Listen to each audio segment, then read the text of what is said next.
In this video, we'll go through the steps of how to book an appointment with a librarian. Before we begin, it's important to note that these steps are for booking a virtual appointment with a librarian through Microsoft Teams, not for an in-person appointment.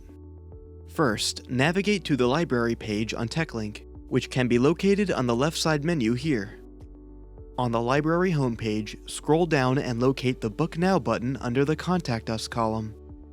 You will be brought to a landing page where you can choose the preferences of your appointment. This includes the staff member, date, and time that you would like to use for your appointment. Once you have selected all of your preferences, click on the Continue button at the bottom right of the page. You will be brought to a second page where you will need to enter your personal details for the appointment. This includes your name, Forsyth Tech email address, and several pieces of information regarding what you need assistance with. After filling out the details of this form, click on the Confirm Appointment button at the bottom of the page.